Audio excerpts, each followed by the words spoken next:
아픔을 통한 축복이란 제목으로 같이 말씀을 받기 원합니다. 특별히 오늘은 종려주일입니다. 팜 선데이라 그러죠. 예수님께서 십자가의 죽음을 위해서 예루살렘 성에 입성하신 날입니다. 제가 여기를 직접 가보니까요, 길이 그렇게 넓지 않더라고요.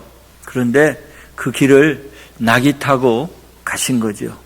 옆에 있는 사람들, 앞에 있는 사람들, 뒤에 있는 사람들이 종려나무 가지를 흔들면서 호산나 호산나 주님을 찬양합니다. 그래서 호산나 주일이라고도 그렇게 얘기합니다. 그리고 종려나무 가지를 흔들면서 주님을 찬양했습니다. 그래서 종려주일이라 이렇게 얘기합니다. 구약성경 스가랴 9장 9절에 보면 이렇게 말씀합니다. 시온에 따라 크게 기뻐할지어다. 예루살렘에 따라 즐거이 부를지어다. 보라, 네 왕이 네게 임하나니 그는 공의로우시며 구원을 베푸시며 겸손하여서 나귀를 타시나니 나귀의 작은 것 곧 나귀 새끼니라. 예수님이 태어나시기 600년에서 400년 전에 스가랴 선지자가 예언한 말씀이에요. 그 말씀대로 예수님은 한 번도 타보지 않은 나귀 새끼를 타시고 예루살렘 성으로 입성하셨습니다. 그래서 오늘부터 고난주간이 시작됩니다. 한 주간 동안 우리 교회에서는 매년마다 고난주간에 하루에 한 끼씩 금식했어요. 하실 수 있는 분은 같이 해주세요. 그리고 금요일은 온종일 금식했어요. 또 하실 수 있는 분들은 하시고요. 그리고 금요일, 성금요일 7시에 모여서 하나님 앞에 감사하는, 그리고 예수 그리스도의 그 고난을 다시 묵상하는 시간을 갖습니다. 그때는 성찬식 하고요. 그리고 금식한 걸 모아서 목적 헌금으로 선교 헌금도 드리기도 했습니다. 이번 주에도 여러분 하실 수 있는 분들은 주님의 고난에 동참하셔서 그렇게 해주시면 참 좋겠습니다. 오늘 본문의 말씀도 이 고난에 관한 말씀이에요. 특별히 베드로 전서는 이 앞으로 주님 오시기 전에 세상에서 당하는 그 환난, 고난에 대해서 많이 언급을 하고 있습니다. 그런데 우리가 살아가는 동안 여러분 고난과 어려움이 없이 삶을 살아갈 수 있을까요? 있으면 좀 알려주세요. 그런데 그럴 수 없어요. 다 나름대로 크고 작고 환경과 여건 속에서 다른 힘듦이 있겠지만 다 고난이 있어요. 어린아이들도 있고 학생들도 있고 청년도 있고 장년도 있고 이제 주님 앞에 가기 얼마 안 남은 사람도 똑같이 고난을 당합니다. 그런데 우리가 이 고난을 당하면서 인생의 성장을 가져오게 되는데요. 이 고난을 통해서 더 지혜롭고 성숙한 사람이 될 수 있습니다. 그래서 여러분 평안함, 안일함이 좋은 것 같지만 때로는 고난도 어려움도 여러분에게 올 때 훈련으로 받으면 그것이 전쟁이 임했을 때는 반드시 승리를 가져다 온다는 사실입니다. 그래서 군인들은 이렇게 얘기합니다. 훈련 때의 땀 한 방울이 전쟁에서 땀, 피 한 방울과 마찬가지다. 그래서 훈련을 잘 받으면 전쟁에서 이길 수 있다는 거예요. 그래서 여러분 고난과 어려움 속에서 정말 살아남으시기를, 믿음으로 살아남으시기를 주님의 이름으로 축원합니다. 제가 대신 살아줄 수는 없잖아요. 그렇죠? 여러분이 이겨나가셔야 됩니다. 온실 속에 핀 꽃은 아름답고 참 좋지만 비바람이 불고 또 뜨거운 햇볕이 나오면 시들어 죽거나 말라 죽어요. 그 향기를 발할 수 없습니다. 그러나 이 야생에서 정말 고난과 어려움을 잘 견딘 꽃들은, 꽃샘 추위에도 견딘 꽃들은 이제 조금 있으면 향기를 발할 것이고 또 그 향기 속에서 많은 사람들이 와 예쁘다, 야 좋다 이렇게 고백을 하는 소리를 들을 줄 믿습니다. 오늘 본문을 보면 하나님께서 왜 우리에게 고난을 주시는지, 그 고난의 의미가 무엇인지 잘 나와 있습니다. 여러분이 오늘 말씀을 잘 듣고 고난 속에서 승리를 얻으시기를 주님의 이름으로 축원합니다. 오늘 10절 말씀 보면 이렇게 말씀하고 있습니다. 모든 은혜의 하나님 곧 그리스도 안에서 너희를 부르사 자기의 영원한 영광에 들어가게 하시니가 잠깐 고난을 당한 너희를 친히 밑줄 칠수면 온전하게 하시며, 우리에게 고난을 주시고 아픔을 주시는 이유는 온전케 하기 위해서 주신다는 거예요. 믿습니까? 이 온전이라는 말은 원어를 찾아보면 회복이라는 말이에요. 회복. 그러니까 회복을 시키기 위해서 고난을 주신다는 거예요. 온전케 하기 위해서 고난을 주신다는 거예요. 그래서 다시 말하면 이 회복이라는 말은 바로 잡는다 이런 뜻이에요. 바로 잡기 위해서 고난을 주신다는 거예요. 무슨 말이냐면, 여러분 치아를 교정할 때 이렇게 철도를 이렇게 깔잖아요. 철도를 깐다 그래요, 어린아이들은. 근데 그걸 놔두면 느슨해지면 한 주에 한 번씩 가서 조여요. 그러면 아파요. 아빠 밥을 못 먹겠어요. 씹을 때 이게 너무 아프다는 거예요. 근데 한 6개월, 1년, 3년 되면 얼마나 이쁜 치아가 됩니까? 또 뼈가 골절되면 그 뼈를 교정해야 합니다. 바로 잡아야 돼요. 그 뼈가 잘못되면 장애인이 되는 거죠. 저도 한 2달 전부터 이게 팔이 막 이렇게 저린 거예요. 이 손이 왼손만. 가만히 있어도 저린 거예요. 여러분 전기 한번 쐬보셨어요? 저는 전기줄 가지고 타잔놀이도 해봤어요. 그래서 기절도 해봤는데요. 이 전기를 쐬면 얼얼합니다. 감각이 없습니다. 그 증세가 있는 거예요. 그래서 우리 교회 간호사분들한테 물어봤더니 그 피가 안 통하는데 왜 안 통하는지 잘 모르겠다고 그래요. 당뇨 때문에 그런가? 왜 그러지? 막 이러시는 거예요. 그래서 안 되겠다. 한 달 반, 거의 2달을 참다가 병원에 가봤어요. 병원에 갔더니 재활의학과로 가라는 거예요. 재활의학과에 가서 엑스레이를 찍었어요. 엑스레이를 찍고 여기 힘줄에 이렇게 광선을 비추고 뭐가 어디 아픈지 다 보더니 여기 아픈 게 목에서부터 온다는 거예요. 다시 말하면 목 디스크라는 거예요. 기도를 맨날 이렇게 하고 1시간, 2시간 이렇게 하다 보니까 이게 눌리고, 그리고 차 운전을 하다가 이렇게 항상 하니까 이게 구부러진 거예요. 목이 구부러져 가지고 뼈가 있고 그 안에 또 뭐라고 그러죠? 울렁뼈라고 그러나요? 거기에 있고 또 뼈가 있고 이렇게 이어져야 되는데 이게 막 삐뚤어지고 막 뼈가 뾰족해지고 그런 거예요. 그러면서 의사가 뭐라고 했냐면 나보고 몇 살이냐고. 그래서 몇 살이라고 했더니 앞으로 최소한 30년을 살 텐데 이렇게 하면 못 산다는 거예요. 그러면서 자세를 교정하라면서 컴퓨터 할 때도 컴퓨터를 높이 올려놓은 눈높이만큼 올리라는 거, 이렇게 하지 말고. 그리고 운전할 때도 백밀러를 다시 위로 올려가지고 이렇게 뒤에 볼 때도 까치발 쓰고 보고 이렇게 앉아서 올리라는 거. 기도할 때도 교만하지만 고개를 들고 하라는 거예요. 그리고 걸을 때도 이렇게 하라고 그러고, 책을 읽을 때도 성경 볼 때도 이렇게 읽지 말고 이렇게 읽으라는 거예요.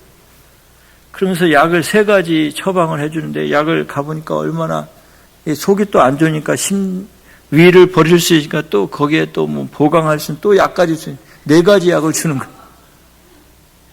그 절망이 되는 거예요. 그래서 약을 쌓아놓고서 다 치우고, 그러면 내가 한번 자세를 교정해보자. 그리고 한 2달 동안 이렇게 해봤어요. 이렇게 목을 가끔 펴주고 스트레치 해주고, 또 운전할 때도 백밀러를 위로 올리고, 컴퓨터도 책 밑에다 깔고 거기다 올려놓고, 책 읽을 때도 이렇게 성경 읽을 때도 높이 올렸어요. 그리고 한 2주 했더니 이게 안 걸린 거예요. 약도 안 먹고.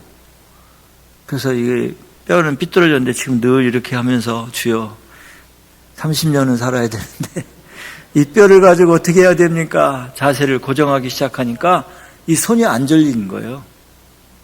여러분은 별로 안 기쁜지 모르지만 저는 너무 기뻐요, 요즘에. 뼈가 어긋났으면 고정하는 게 바로 잡는 거예요. 그래서 바로 잡기 위해서 우리에게 고난을 주신다는 거예요. 여러분 바로 잡지 않으면, 혹은 여러분이 사업을 잘 된다고, 직장이 바쁘다고, 예배 시간에 자꾸 빠지고, 또 돈을 벌다 보니까 돈의 매력을 느끼고 돈에 미혹되어서 교만한 사람이 되고 하나님이 누구냐고 하고 그럴 때 뼈가 삐뚤어진 거나 마찬가지예요. 골절된 거예요. 그럼 그거를 바로 잡아야 되는데 그 상태로 오래 가게 되면 뼈가 위골되고 그리고 장애인 상태로 돌아가는 거예요. 그때 불구가 되는 것입니다. 병이 악화되면 죽습니다. 그때 여러분 우리 신앙생활 그만둘 수 없잖아요. 또 하나님의 책망과 또 저주가 임할 수 있습니다. 그때 우리는 바로 잡아야 됩니다. 그래서 사랑하는 자들에게, 특별히 성도들에게 고난을 주시기도 하는 것입니다.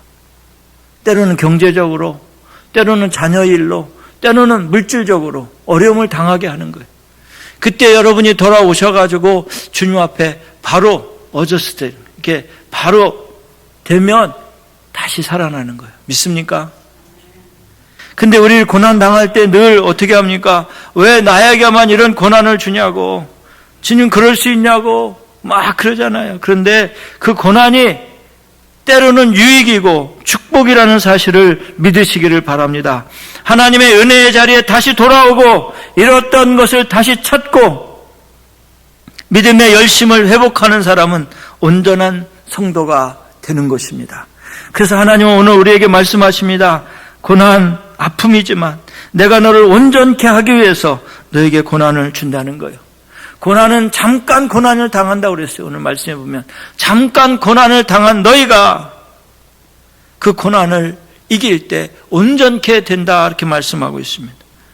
사도 바울도 고난이 내게 유익이라고 고백합니다.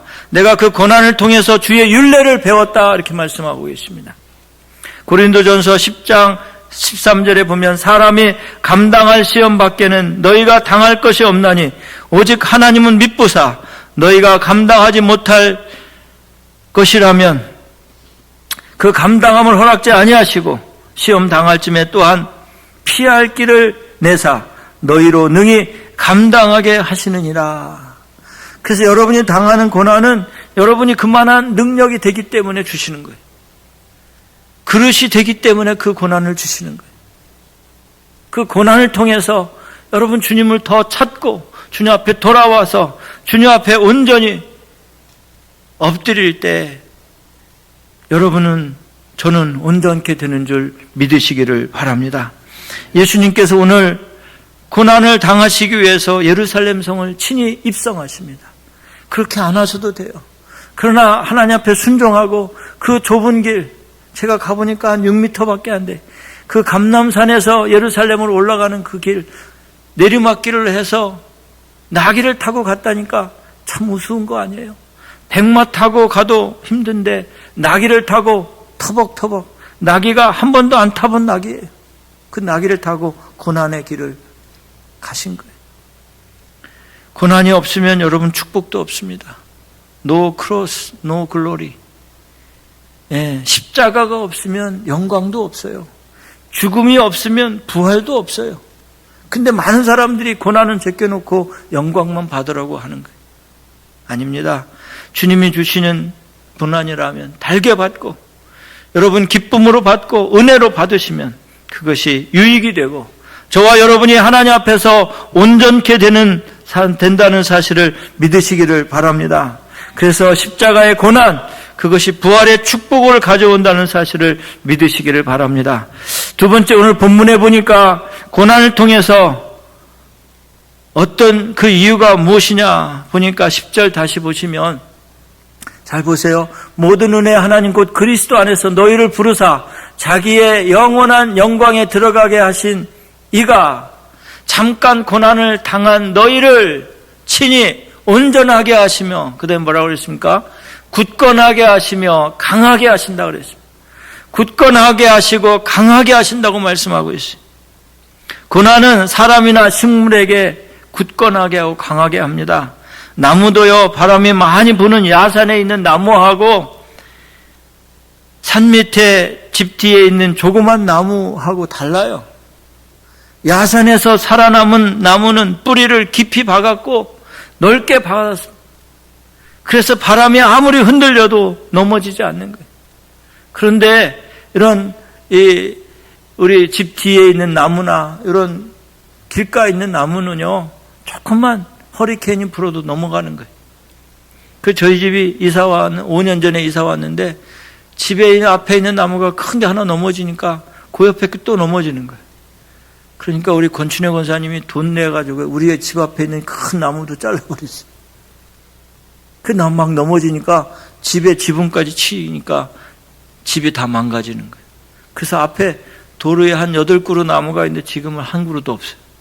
다 이 사람 저 사람 이 집도 자르고 이 집도 자르고 다 자르는 거예요. 근데 야산에 가면요, 수많은 아름드리 나무들이 있어도 넘어지지 않습니다.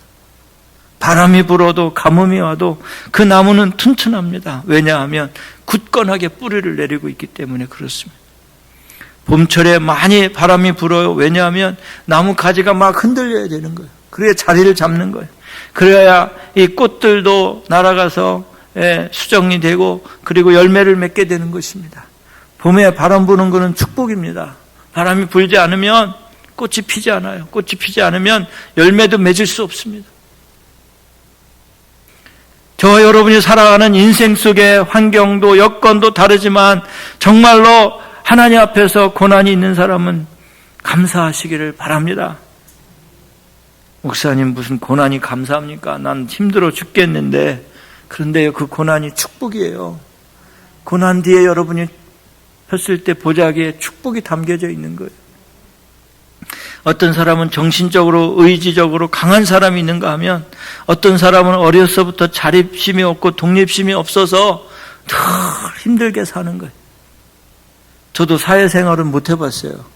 그런데 군대에서 3년 동안 있으면서 이게 사회생활이구나 그걸 느꼈어요. 똑같은 훈련을 받아도 어떤 친구들은 너무 힘들다는 거예요. 국방부 시계가 교회 안 들어가냐고 맨날 그래요. 탈영하고 싶다고 그러고.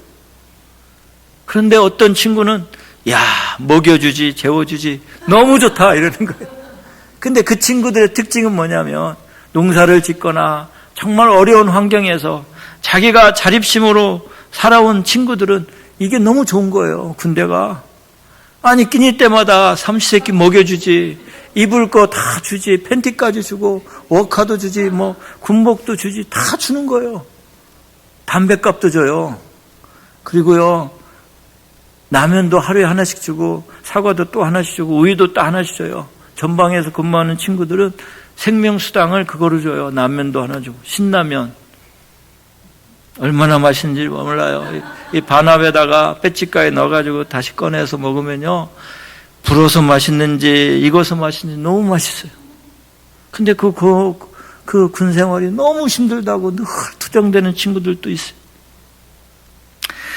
다 다르더라고요. 근데 집에서 막 오냐 하고 막 키워주고 다 해주고 부모님이 모든 것을 다 해준 친구들은 적응을 못 하더라고요. 금방 그만두고요. 하나 못하겠다고. 소원수리 쓴다고 그러고 막 나 폭행당했다고 구타당했다고 막 편지 쓴다고 막 그러니까 고참들이 나중에는 이 관심사병을 좀 쉬운 말로 고문관이라 그래요. 고문관으로 찍어버리더라고요. 세상 살다 보면 여러분 우리가 가져야 될 것이 결단력이고 판단력이고 의지력입니다. 그런데 본문에서 우리에게 고난을 주시는 이유는 굳건하고 강하게 하기 위해서라는 것입니다. 여러분이 신앙생활하면서 굳건하고 강하지 않으면 마지막 때에 살아남을 수가 없어요. 신앙생활을 계속해야 되는데 굳건하지 못하고 강하지 못하면 바람이 불면 넘어지는 거예요. 그래서 이 베드로서는 특별히 마지막 성도들이 가져야 될 고난에 대해서 말씀하고 있는데, 특별히 저와 여러분이 앞으로 주님 오시는 날까지 또는 우리의 생애를 살아가면서 믿음으로 굳건하고 강하게 되려면 이런 시련들이 있는 거예요. 고난이 있는 거예요. 그 고난을 여러분 잘 이겨내시기를 주님의 이름으로 축원합니다. 그럼 왜 이 고난을 우리에게 주시느냐? 그 이유가 뭐냐? 그 결과는 뭐냐? 우리 성도들이 주님을 위해서 구원의 복음을 전하고 하나님 나라 회복을 시키고 교회를 세워서 많은 영혼을 구원하시기 위한 하나님의 뜻인 줄 믿으시기를 바랍니다. 겟세마네 교회 성도들은 더 굳세고 강하고 기도와 찬양으로 말씀으로 훈련받고 하나님의 강한 군사가 되시기를 주님의 이름으로 축복합니다.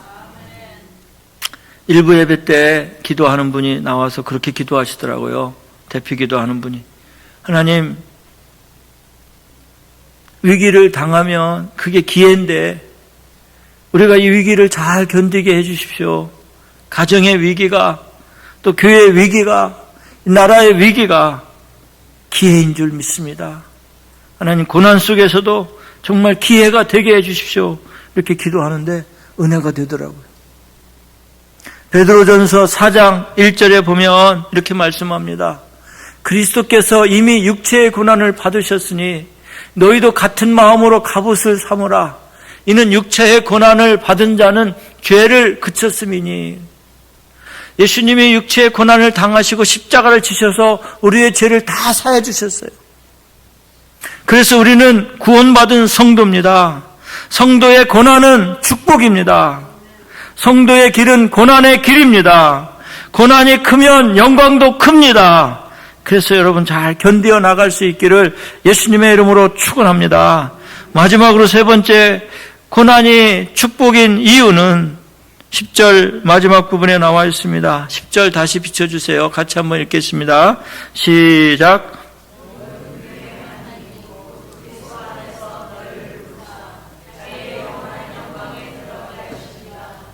잠깐 고난을 당한 너희를 친히 온전하게 하시며 굳건하게 하시며 강하게 하시며 터를 견고하게 하시리라. 아멘. 마지막 세 번째는 뭐예요? 터를 견고하게 하시려고 아픔의 고난을 주신다는 것입니다. 이 터를 견고한다는 말은 정착하라는 말이에요. 정착을 의미하고 있습니다. 그래서 오늘 아픔과 고난은 성도들이 오늘 있다가 내일 흩어질 사람들이 아니잖아요. 견고해져서 영원한 축복 속으로 돌아가는 성도들 아닙니까? 그래서 터가 견고하지 않으면 무너지게 되는 거예요. 여러분, 터가 견고하지 않으면 집도 무너집니다. 가정도 무너집니다. 산도 무너지고 다리도 무너집니다. 그런데 우리의 신앙이 터가 견고하면 인격도 건강도 무너지지 않습니다. 기초가 약하면 언젠가는 무너지게 되어 있습니다. 아무리 높이 쌓아도 기초가 약하면 쓰러지게 되어 있습니다. 그래서 여러분, 다리를 튼튼하게 해야 오래 산대요. 근육이 생겨야 되는 거예요. 연세만 드시면 이게 뼈가 말라가지고 다리가 깽 말라가지고 그러면 오래 살지 못한다. 이 다리가 붙여져야 된다는 거예요. 자꾸 걸으셔요. 목사님, 다리가 아파서 못 걸어요. 그래도요, 지팡이라도 짚고 다니셔야 돼요. 일어나셔야 돼. 누워있으면 자꾸 기운이 없어지고 다리에 힘이 빠지고 근육이 자꾸 쫄아들면 생명이 단축이 됩니다. 그런데요, 이 근육을 굳게 하고 기초가 튼튼하면 무너지지 않습니다. 우리가 잘 아는 것처럼 베드로도 처음에는 실수투성이의 사람이었습니다. 예수님을 따라다니면서 늘 이상한 얘기 했잖아요. 그래서 예수님께 책망도 받고 오해도 받고 나중에 예수님 부인도 하고 저주도 하잖아요. 근데 예수님 만나서 훈련받고 그가 어떻게 합니까? 강한 용사가 됩니다. 요한복음 6장 67절에서 68절 보시면 이렇게 기록하고 있어요. 예수께서 12 제자에게 이르시되 너도 가려느냐? 시몬 베드로가 대답하되 주여 영생의 말씀이 주께 있사오니 우리가 누구에게로 가오리까? 많이 좋아졌잖아요. 터가 굳건해졌잖아요. 다 가는데 베드로는 안 간다는 거예요. 영생의 말씀이 주께 있는데 내가 어디 가겠냐고. 주님밖에 없다고 고백하는 거예요. 여러분, 우리 터가 굳건해지기를 주님의 이름으로 축원합니다. 베드로의 신앙이 굳건해진 것처럼 저와 여러분이 터가 견고해져서 바람이 불고 폭풍우가 내려도 흔들리지 않는 믿음의 반열에 서시기를 예수님의 이름으로 축원합니다. 기도의 터전이 굳건해지기 바랍니다. 감사의 터전이 굳건해지기 바랍니다. 구원의 터전이 굳건해지기 바랍니다. 사랑의 터전이 굳건해지기 바랍니다. 은혜의 터전이 굳건해지기를 바랍니다. 그래서 여러분이 정말 기초가 튼튼해서 터전이 굳건하게 세워져서 흔들리지 않는 믿음의 수요자들이 될 수 있기를 바랍니다. 조금만 모여도 나 시험 들은 것 같아. 조금만 모여도 교회 가기가 싫어. 조금만 모여도 나 좀 쉴래 그러는데요. 터가 견고하면 아무리 이게 와도 흔들리지 않는 거예요. 기초가 튼튼하기 때문에. 그래서 여러분, 기도의 터전, 사랑의 터전, 감사의 터전이 흔들리지 않기를 바랍니다. 굳건히 서갈 수 있기를 바랍니다. 고난주간을 맞이하면서 우리 겟세마네 교회 성도들은요, 예수님이 겟세마네 동산에서 기도하실 때 제자들이 어떻게 했습니까? 잤어요. 다 쿨쿨 잤어요. 그런데 우리 겟세마네 교인들은 자면 안 돼요. 깨어 기도하는 성도들이 되시기를 바랍니다. 겟세마네 교회라는 뜻이, 겟세마네라는 뜻이 뭔지 아십니까? 제가 가보니까 올리브 농장이에요. 그 올리브를 막 쥐어 짜가지고 기름 짠다는 뜻이 겟세마네. 그러니까 얼마나 아프겠어요. 우리는 쥐어 짜지 않으면 안 되는 교회예요. 그래서 깨어 기도해야 돼요. 그리고 예수님 잡혀갈 때 제자들은 다 도망갔어요. 여러분, 예수님 잡혀갈 때 도망가면 안 돼요. 교회가 힘들 때 도망가면 안 돼요. 터전이 굳건히 세워져야 돼요. 깨어서 기도하면 여러분 터전이 굳건해지고 고난과 어려움 속에서 흩어지지 않습니다. 제가 오래전에 한 번은 교회가 너무 힘드니까 성도님들이 책임을 지려고 안 하고 한 명, 두 명 떠나는 거예요. 그래서 나도 떠나고 싶어요, 주님. 며칠 더 기도해보고 저도 결정할 거예요. 막 이렇게 기도하는데 어느 날 새벽에 하나님 그러시는 거예요. 야, 이 목사, 너마저 떠나면 이 교회는 어떡하냐? 너마저 떠나면 이 교회는 어떡하냐? 그날 제가 막 울었어요. 너무 힘들어요, 주님. 그런데 제가 감당하기가 너무 힘들어요. 너는 그래도 교회를 지켜야 되지 않겠냐? 너마저 떠나면 어떡하냐? 이러셔가지고 가슴에 막 그 음성이 들리는 거예요. 그랬거든요. 떠나는 성도들이 어쩐 땐 부러웠거든요. 저 사람은 그냥 놓고 가는데 나는 왜 그렇게 못하나? 이런 생각도 해봤어요. 근데 주님의 그 음성 듣고 나서부터는 떠날 수가 없더라고요. 큰 교회에서 오라고 그래도 떠날 수가 없었고, 더 좋은 조건에, 더 좋은 환경에서 오라고 해도 떠날 수가 없더라고요. 마지막까지 남아있는 교인 한 사람이라도 있다면 내가 여기서 주님의 뜻을 이루어야 되지 않겠느냐, 이런 생각이 막 오는 거예요. 그래서 하나님 앞에 기도하면서, 하나님, 내가 여기서 정말 주님 앞에 마지막까지 주의 사역 감당하는 자가 되게 해주십시오. 내가 주님 앞에 마지막 뜻을 이루어드리는 자가 되게 해주십시오. 한 사람이 남는다 할지라도. 그렇게 하니까요, 두려울 게 없더라고요. 사랑하는 성도 여러분, 터가 견고해지면 흩어지지 않습니다. 가정도 마찬가지고, 여러분 사업터도 마찬가지고, 우리 교회도 마찬가지. 터가 문드러지고 부서지면 흔들리는 거예요. 그래서 터가 견고해지도록 흔들어 놓는 것은 하나님께서 저와 여러분에게 사명을 맡기시기 위한 작업인 줄 믿으시기를 바랍니다. 그래서 저와 여러분이 고난주간에 예수님의 고난에 동참하면서 더욱더 믿음이 굳건해지고 단단해지고 터가 세워지기를 예수님의 이름으로 축원합니다.